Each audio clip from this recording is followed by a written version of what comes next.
Hello, welcome to my garden here in Denmark. It's the 17th of April and this garden is located in a Zone 7 equivalent. We don't use USDA zones here, but it should roughly match a USDA Zone 7. As you can see, the imperial frutillaceae have started flowering. Also, nice spot of wood anemones in yellow, a yellow variety. Another thing that I want to show you is that I have a couple of bloodroot here. These actually originate from North America. I think they originate from Canada. This is Multiplex. I don't think you'll find that one in nature. It is a double variety.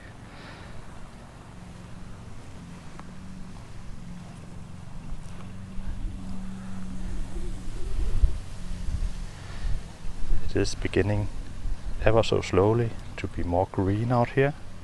Even the grass is looking greener now.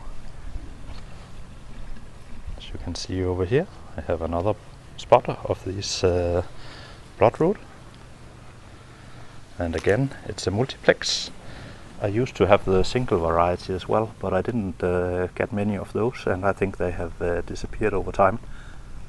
However, my general experience with this plant is actually that it's rather easy to grow here. It should be grown in shade. I actually have a spot out there in full sun, but I'm gonna move those. Also because there's a risk that I'll be digging there later in the year. This plant will keep its foliage well into summer, but the foliage will disappear before autumn. And then there's a real risk that you dig into them unless you're very sure where they are, or unless you plant them in a place where you won't be digging. And I'm not going to dig around near to my witch hazel, and also over there I have them by a hydrangea, and hydrangea piniculatas have their root system rather high, so I'm definitely not gonna dig there. So keep in mind, if you have some, plant them where they will be a bit on the safe side, I'd say, because you have a real risk of digging into them. Also, really nice blue anemone. I think it's called Robinsonia or something like that. I'll put that on the screen. Another yellow one, not as yellow as the previous patch that I showed you. I think this one, I think it's called Sulfur or something like that.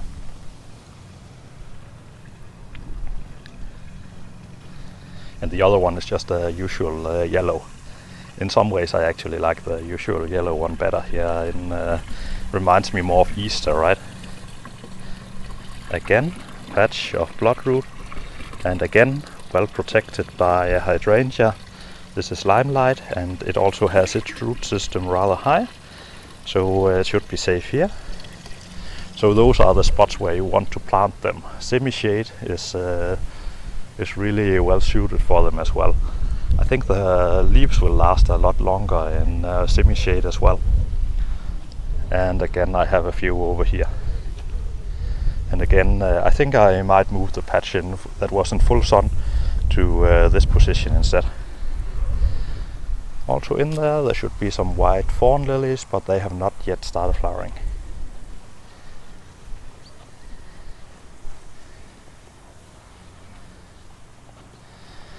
Some snakehead frutillaceae. These are a rather new purchase.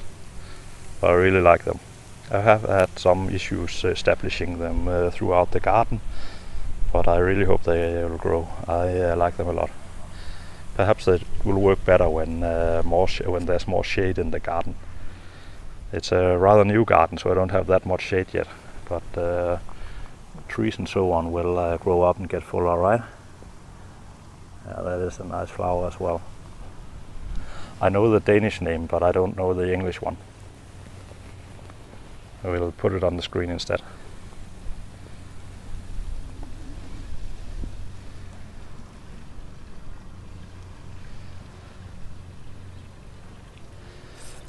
Also, I did move some plants around, and I am filling some gaps.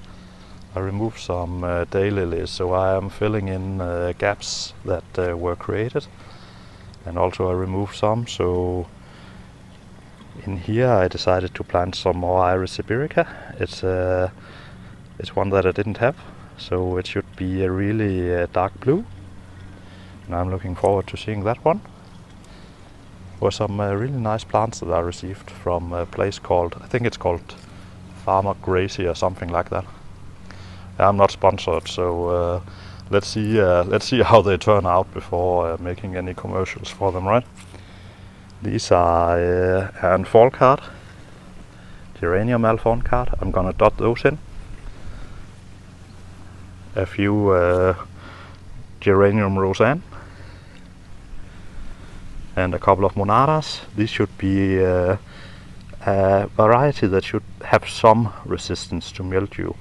I have 0 monadas here because of the mildew problem. Oh, and the cat. Yeah, you are stable in the videos now. I'm here with you. Ah, good cat. And a couple of geraniums called All Summer Joy. Those I'm gonna plant in between my roses. I have a new patch of roses that I planted bare root, and these geranium will hide the feet of the roses basically. And yeah, these are really small plants, but then again they are really inexpensive as well. Roughly 1/5 of what a plant will cost you in summer. So really nice getting them that inexpensively. And but on the other side, I need to get them in so that that they can get at least some sort of sun and growth going before my normal plants will shade them out. So I wouldn't be able to purchase them that small during summer, because they would simply die in the undergrowth, right? So I'm hoping that I can establish them now. Anyhow, oh yeah, and another patch of Iris sibirica in there. I think it was called Yellowtail or something like that. I think that one will turn out nicely if they grow. Also from I received them bare root, but I think the plant quality was actually rather good. But let's see how it goes. Yeah, and that is how the garden looks mid-April. Still, the trees, I need some more leaves, but let's see. My guess is that another 14 days and it will start to look really good. Yeah, see you. Bye bye.